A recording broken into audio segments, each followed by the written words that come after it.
Hi students, இன்னைக்கு நம்ம என்ன பார்க்க போறோம்னா டீசல் மெக்கானிக்கான CBT2 ஓட ப்ரிப்பரேஷன் ஸ்டார்ட் பண்ண போறோம். இது மெக்கானிக் டீசல்னு சொல்லுவாங்க, டீசல் மெக்கானிக் சொல்லுவாங்க. ஸோ அது நம்மளுக்கு ப்ராப்ளம் கிடையாது. இன்னைக்கு பார்ட் 1 தான் பார்க்க போறோம், டீசல் இன்ஜின். மொத்தம் 7 இருந்து 8 லெசன் இருக்கு இந்த த்ரெட்ல. அப்போ நம்ம இன்னைக்கு ஃபர்ஸ்ட் கிளாஸ் முடிச்சிட்டோம்னா ஒரு வாரத்துக்கு நான் 2 கிளாஸ் போடலான்னு இருக்கேன் இதுக்கு. ஏன்னா மற்ற ட்ரேடும் நான் கவர் பண்ணும். ஃபிட்டருக்கு நான் அடுத்த வீடியோல போட்டுருவேன். ஃபிட்டருக்கு நான் பேரலா அப்படியே ஸ்டார்ட் பண்றேன். ஸோ இன்னைக்கு டீசல் இன்ஜின் தான் பார்க்க போறோம். என்னென்ன காம்போனன்ட் இருக்கு, எது எதோட ஃபங்க்ஷன்ஸ் எல்லாம் பார்க்க போறோம். ஓகே, ஃபர்ஸ்ட் என்னென்ன topic?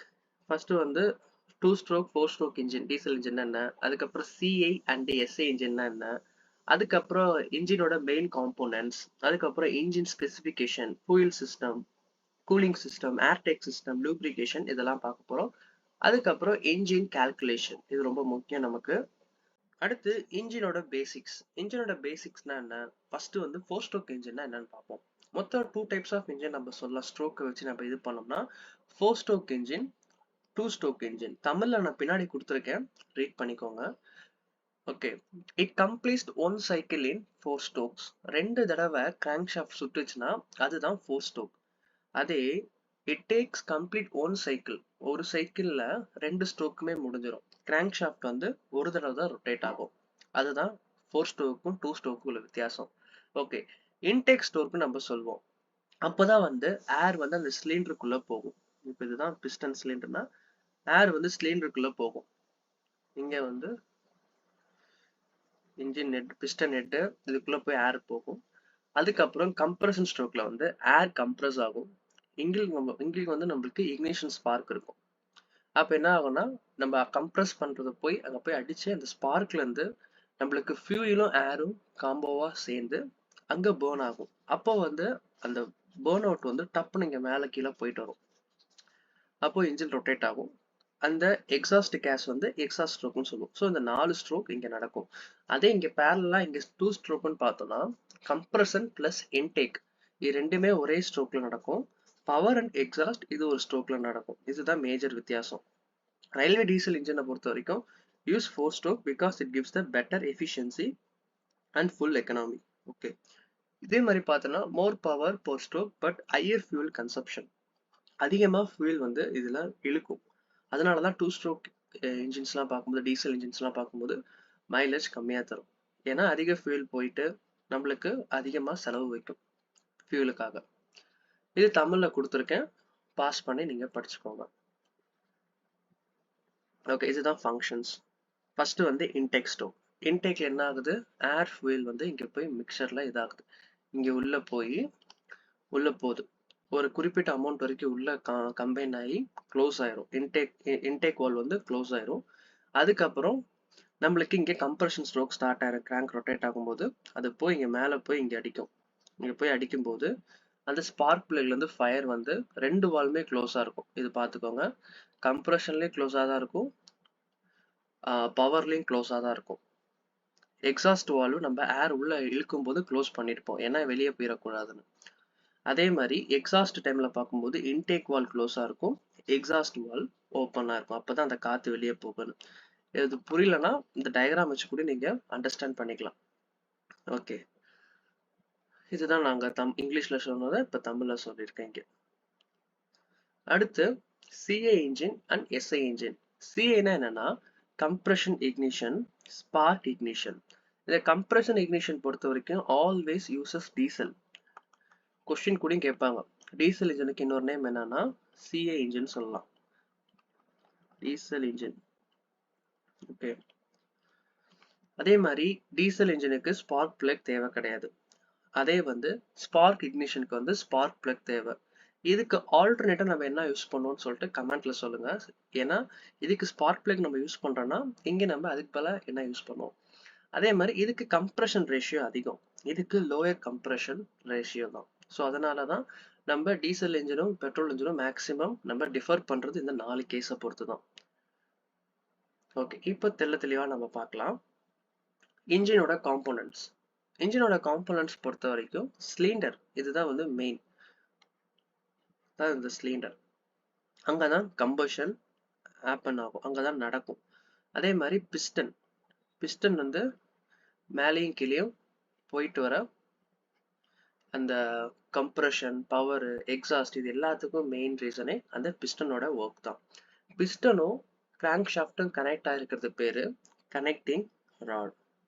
Okay, connecting rod. Crank ஷாஃப்டோட வேலை என்னன்னா மோஷன் இன்டு ரொட்டேஷன். இப்போ கனெக்டிங் ராட் வந்து எப்படி சுத்தும்? கனெக்டிங் ராட் வந்து ரெசிப்ரோகேட்டிங் மோஷன் சொல்லுவாங்க இதை. ஓகேவா? இங்க கிராங்க் ஷாஃப்டோட கனெக்ட் ஆயிருக்கு. கிராங்க் ஷாஃப்ட் வந்து ரொட்டேஷனல் மோஷன்ல இருக்கும். அப்போ ரெசிப்ரோகேட்டிங் மோஷனை ரொட்டேஷன் மோஷனா மாத்துறது எதுன்னு கொஸ்டின்ல கேட்டாங்கன்னா கிராங்க் ஷாஃப்ட் தான். ஓகே, அதே மாதிரி சிலிண்டர் ஹெட்னா அதுக்கு மேல அது என்ன பண்ணா ஹோல்ஸ் த வால்வ்ஸ் அண்ட் இன்ஜெக்டரையும் வால்வ்ஸையும் பிடிச்சிருக்கிறது சிலிண்டரோட ஹெட். அதே மாதிரி கேம் ஷாஃப்ட் நம்ம பார்த்துருப்போம், இந்த எக் ஷேப்ல இருக்கும். இங்க மேல வந்து நைஃப் எட்ஜ், ரோலர் இந்த மாதிரிலாம் டைப்ஸ்லாம் நம்ம மெக்கானிக்கல்ல படிச்சிருப்போம் டைனமிக் பேப்பர்ல. ஓகே, கேம் ஷாஃப்டை பொறுத்த வரைக்கும் இது என்னன்னா வால்வோட டைமிங்கை கண்ட்ரோல் பண்ணும். ஒரு ஆங்கிள் வச்சுதான் அது கால்குலேட் பண்ணுவாங்க. அதெல்லாம் நம்ம பின்னாடி பார்க்கலாம். கேம் ஷாஃப்ட் பொறுத்த வரைக்கும் அதோட purpose controls the valve timing. தமிழ்ல இங்க கொடுத்துருக்கேன், தமிழ்ல படிக்கிறவங்க அதையும் பார்த்துக்கோங்க. அதுக்கப்புறம் இன்ஜினோட ஸ்பெசிஃபிகேஷன் என்னன்னா போர்ன்றது டயாமீட்டரோட சிலிண்டரோட டயாமீட்டர். இது எவ்வளோ இது இருக்கோ இதுதான் வந்து போர்ன்னு சொல்லுவாங்க. அதே மாதிரி ஸ்ட்ரோக் வந்து என்னன்னா டிஸ்டன்ஸ் பிஸ்டன் டிராவல். பிஸ்டன் வந்து எவ்வளவு தூரம் டிராவல் ஆகுது, இதுதான் ஸ்ட்ரோக்கு. இது வந்து போர். ஓகே, இது ஸ்ட்ரோக். அதுக்கப்புறம் கம்ப்ரஷன் ரேஷியோ. இந்த கொஸ்டின் கேட்டுக்கிட்டே இருப்பாங்க. டீசல் இன்ஜினோட கம்ப்ரஷன் ரேஷியோ எவ்வளவுனா 14:1 இருந்து 25:1. ஓகே, இது ஞாபகம் வச்சுக்கோங்க. 14:1 இருந்து 25:1. நம்மளுக்கு கம்ப்ரஷன் ரேஷியோ கண்டுபிடிக்கணும் ஃபார்முலா டோட்டல் சிலிண்டரோட வால்யூமும் கிளியரன்ஸ் வால்யூம் நம்ம இது பண்ணிட்டோம்னா நம்மளுக்கு கம்ப்ரஷன் ரேஷியோ தெரிஞ்சிடும். அதுதான் இதோட ஃபார்முலா. ஓகே, அதுக்கப்புறம் இந்த ஃபர்ஸ்ட் பார்ட்லயே செகண்ட் பார்ட் நம்ம என்ன பார்க்க போறோம்னா இன்ஜின் சிஸ்டம். இன்ஜின்ல நிறைய சிஸ்டம் இருக்கு. அதுல ஃபியூல் சப்ளை சிஸ்டம் எப்படின்னு பார்க்கணும். ஃபர்ஸ்ட் ஃபியூல் வந்து ஃபியூல் டேங்க்ல இருக்கும். அதுக்கப்புறம் ஃபில்டருக்கு போகும்.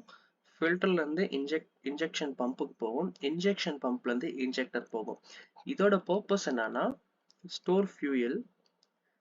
இதோட பர்பஸ் என்னன்னா ரிமூவ் டர்ட்ஸ், ஏதாச்சும் தூசி துரும்பெல்லாம் இருந்தா எடுக்கிறது. இன்ஜெக்ஷன் பம்ப் வந்து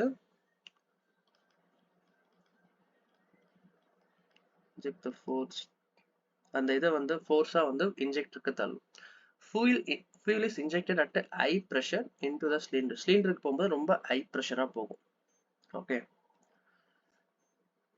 அதுக்கப்புறம் ஏர் intake and exhaust system. Fuel சிஸ்டத்தை பொறுத்த வரைக்கும் அவ்வளவுதான். அதுக்கப்புறம் ஏர் இன்டேக் பார்த்தோம்னா ஏர் ஃபில்டரோட பர்பஸ் என்ன? இதுவும் வந்து டர்ட்ஸை ரிமூவ் பண்ணும். அந்த அழுக்கெல்லாம் அந்த காத்துல இருக்க மாசெல்லாம் இந்த ஏர் ஃபில்டரும் வாங்கிக்கும். டர்போ சார்ஜர் வந்து பவரை இன்க்ரீஸ் பண்ணி கொஞ்சம் ஃப்ளோ அதிகமாகும், கொஞ்சம் வேகமா ஃபாஸ்டா எடுக்கிறதுக்கு. அதுக்கப்புறம் இன்டேக் மேன்ஃபோல்ட்னு பார்த்தோம்னா அது உள்ள கொண்டு போறது, எக்ஸாஸ்ட்னா வெளியே தள்ளுறது. சிம்பிள்.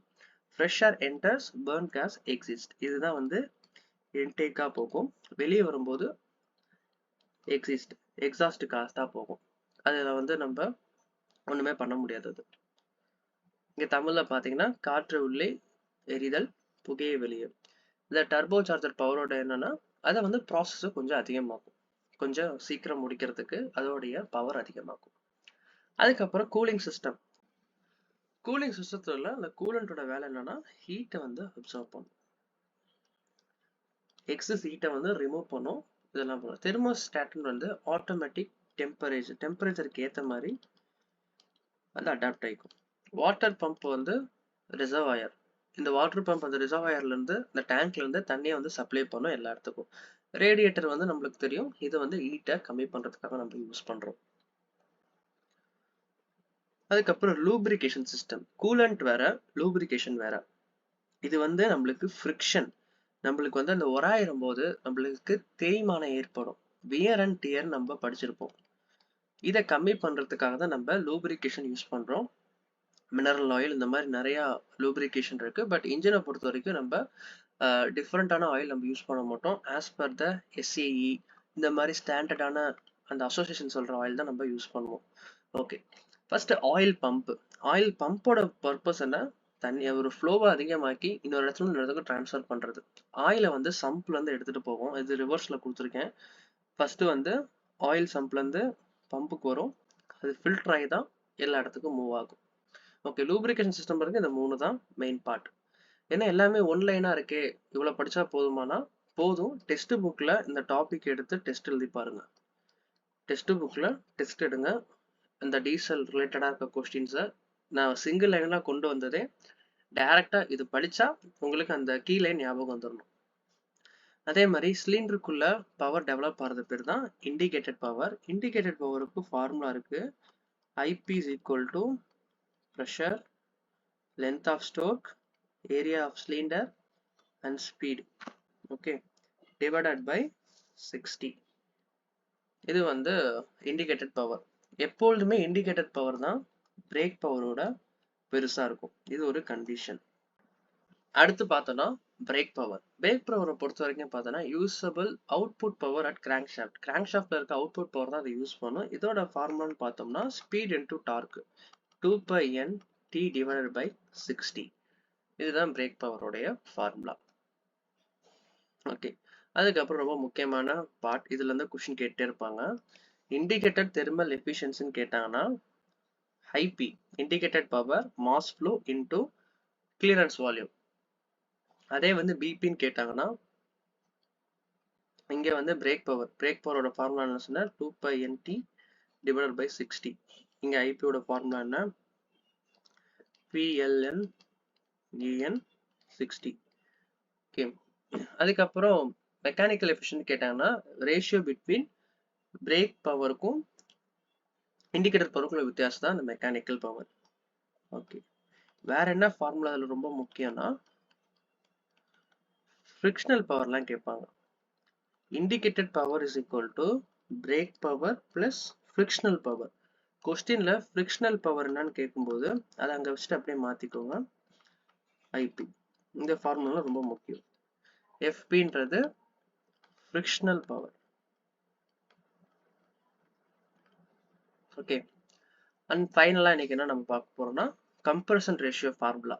இதை பொறுத்த வரைக்கும் clearance volume swept volume plus clearance volume, இதான் வந்து கம்ப்ரஷன் ரேஷியோ ஃபார்முலா. இந்த கிளியரன்ஸ் ஸ்வெப்ட் வால்யூம் VSனா வந்து என்னன்னா ஸ்வெப்ட் வால்யூம், VCனா என்னன்னா கிளியரன்ஸ் வால்யூம்.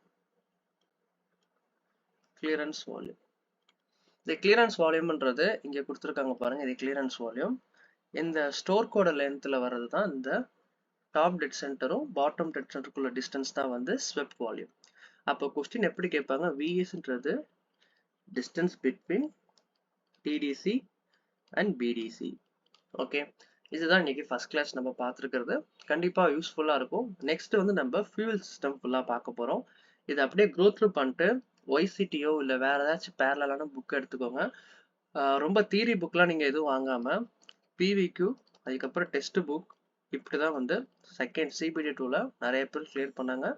எங்க அண்ணனோட ஃப்ரெண்ட்ஸ் இப்போ எல்லாருமே 7 பேர் இருக்கிறாங்க. அவங்க கிட்டலாம் கேட்கும்போது இந்த ஸ்ட்ரெயிட் பேப்பரை பொறுத்த வரைக்கும் அவங்க ஃபாலோ பண்ணது YCT டெஸ்ட் புக் PVQ. எந்த ஒரு புக்ஸும் அவங்க வாங்கி டைம் ஸ்பெண்ட் பண்ணல. ஸோ உங்களாலையும் கிளியர் பண்ண முடியும். நம்மளுக்கு தேவை 75க்கு 26.25. ஓகே, ஈஸியாக மார்க் எடுக்கலாம்.